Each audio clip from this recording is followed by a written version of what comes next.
Serial killers are a remarkable phenomenon that many devote years of their lives to study. However, perhaps the most notable serial killers are those that can live their day-to-day life as a functioning and normal member of society.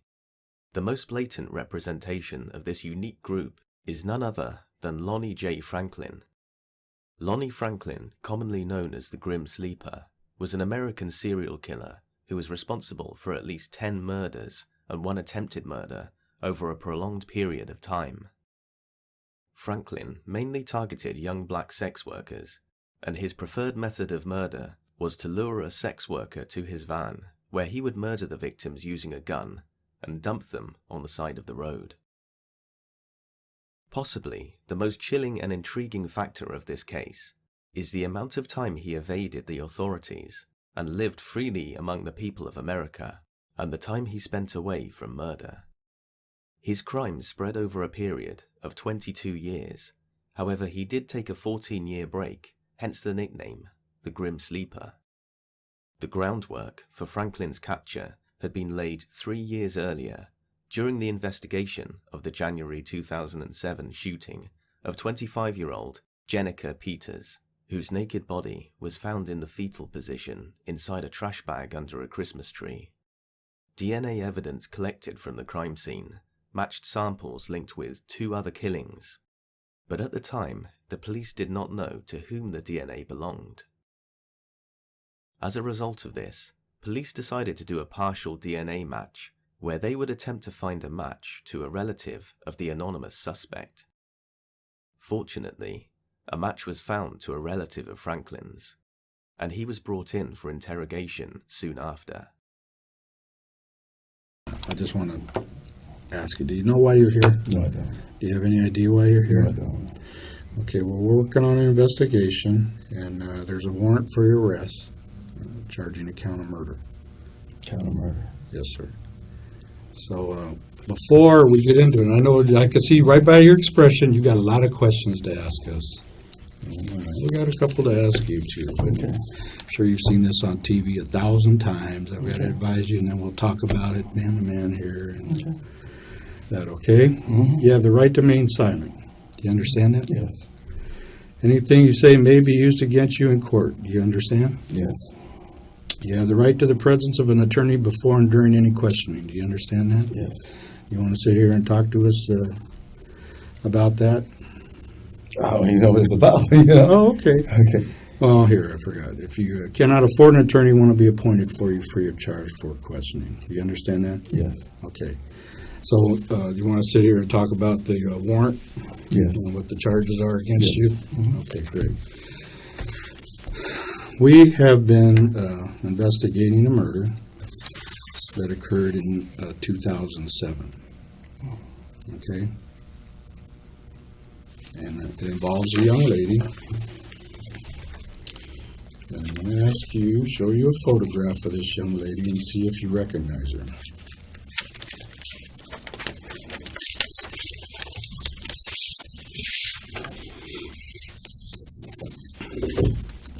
No, I don't.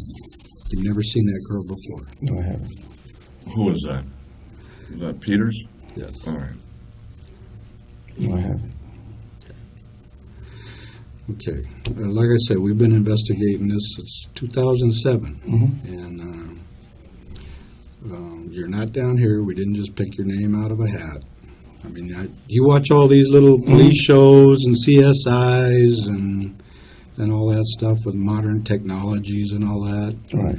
Okay, well, you've been identified to this young lady. Okay, do you understand that? Yes, I do. Okay. Do you have any questions about that? Why would you be identified? I don't know. I don't know. I know a lot of people, but I don't know her. Okay. All right. So do you know how I'm sure you probably heard about DNA. Mm-hmm. Okay. Well, your DNA was identified in relation to this young lady's death. The detective begins the interrogation by confronting Franklin with a small section of their evidence and the physical representation of one of the victims in the form of the DNA and the photo. This sets the tone of the interrogation and how they mean to go on. Innocent suspects would usually dispute the claims or the evidence against them, face up to the confrontation, and some may use arm or hand movements to help illustrate their innocence. You may notice that Lonnie is very timid and quiet, heavily suggesting he is guilty. This could also be a result of his extreme surprise and fear that will likely be upon him. Franklin has got away with multiple murders for decades until now.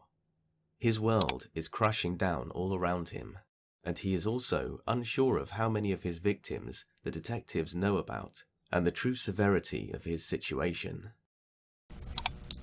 Okay. No, I'm just saying, that's what you're telling me, so that's all I can say. How could that happen? I don't know. You have no idea? I have no idea. You've never seen this lady before? No, I haven't. In your life? No, I haven't. Do you have anything you want to ask about her? No.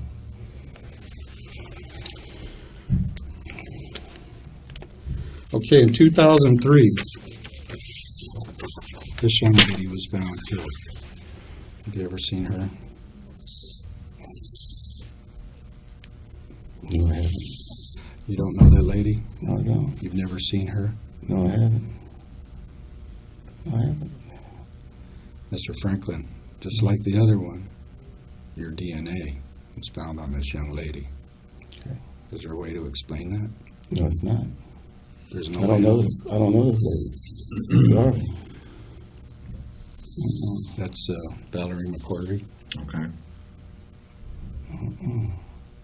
Think about it. Think hard. This is Okay. very, very serious. I mean, you're telling me you watch these shows. I mean, I like we put your name out of a hat. No, I don't know her. Okay. 2002. This young lady was found. Do you recognize her? No, I don't. Princess. I don't. You've never seen her before? Mm-mm. Mr. Franklin, we're both old guys. Right. Okay. Yeah. And I'm sitting here, and you know, I'm ready to answer questions of you. Right. I'm being upfront with you, and by you telling me that you don't know these people or don't know any way that your DNA got on their bodies, No. you're insulting my intelligence. I'm sorry. I don't know. I do not know. Okay. In 1988, this young lady, Alicia Alexander,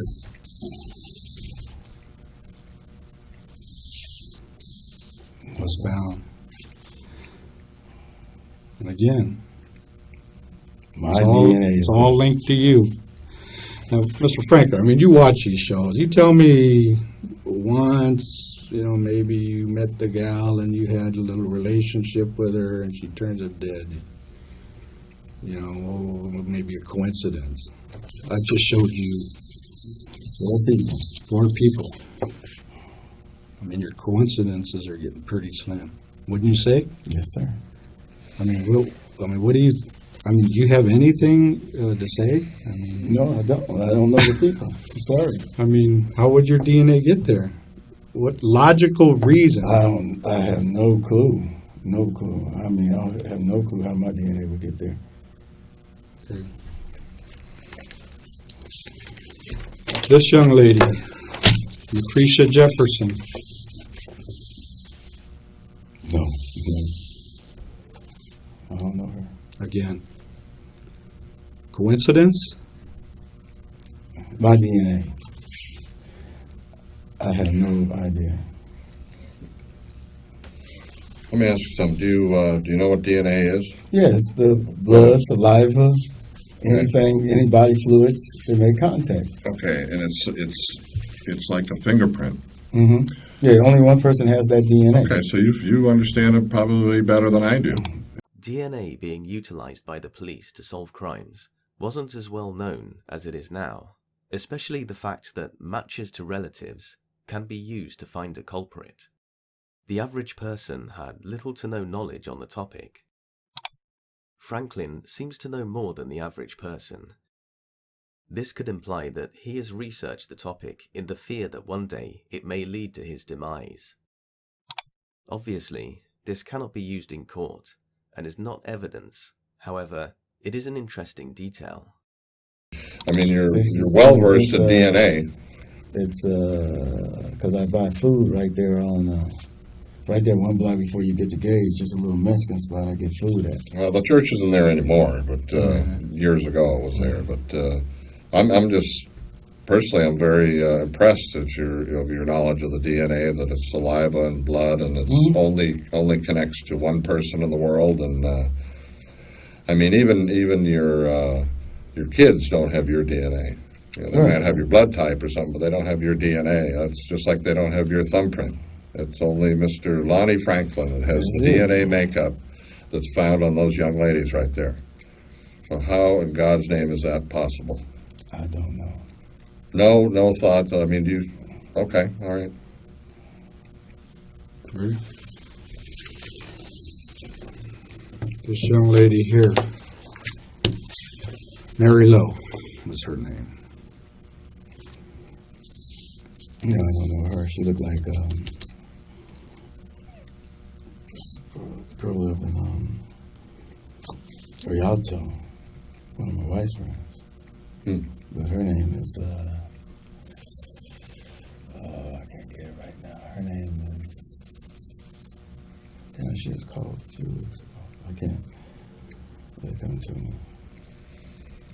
But I don't know her. Okay. But she was favorite, same facials. Okay. Well, that's another one.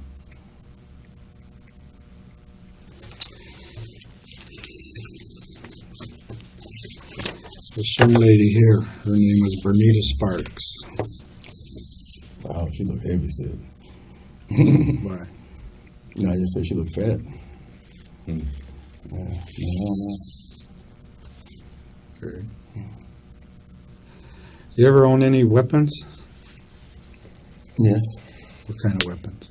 I have a 22 long rifle. What else? 38 revolver.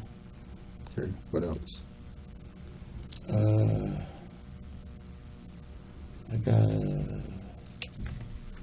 I had a 9mm. 9mm? Okay. Any other handgun?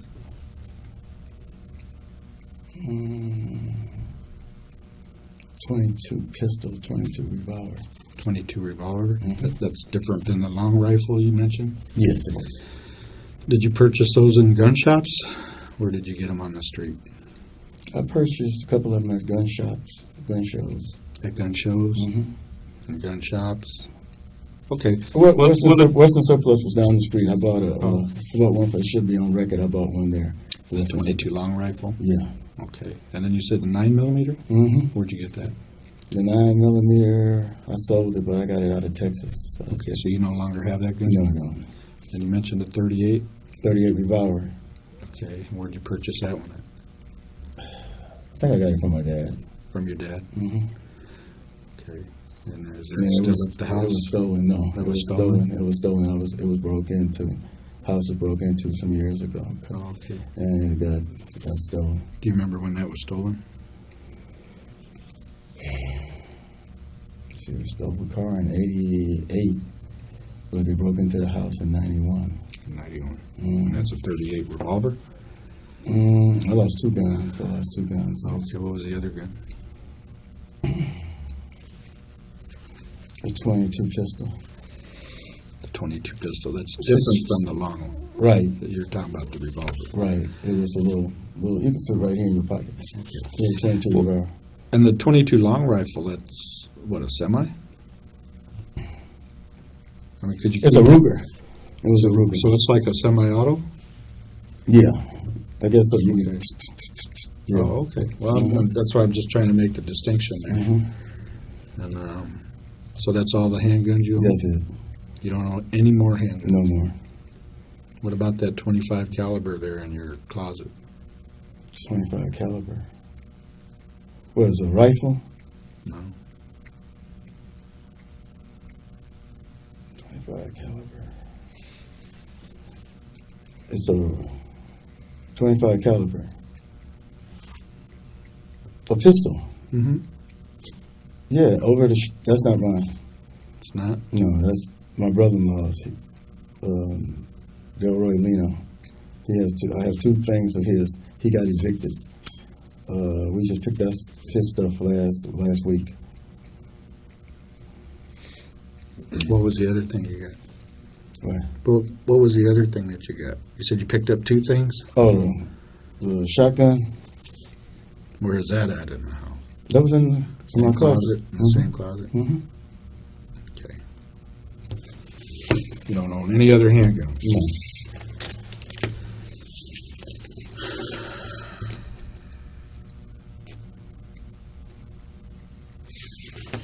This young lady here. Name is Barbara Ware.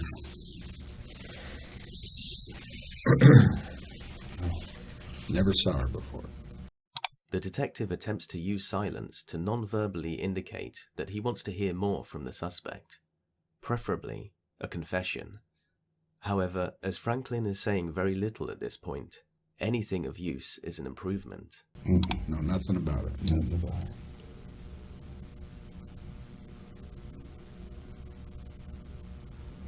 Sorry, I don't.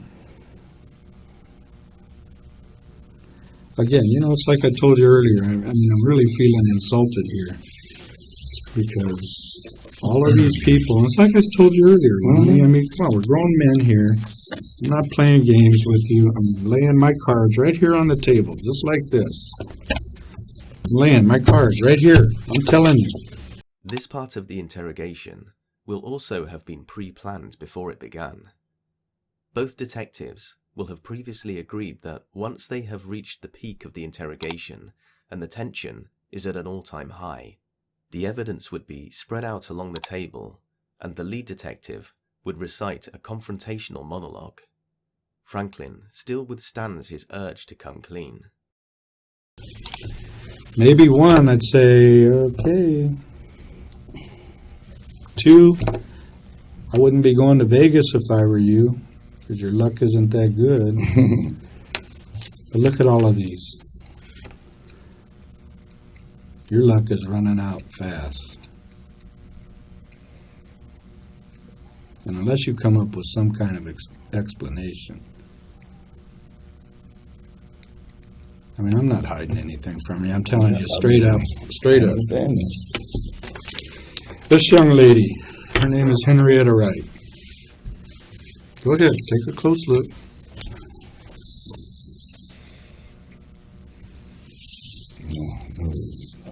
No recollection at all.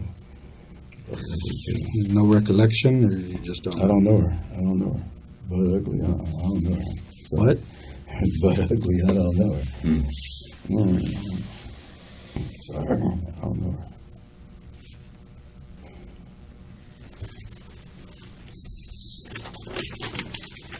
This young lady, Deborah Jackson.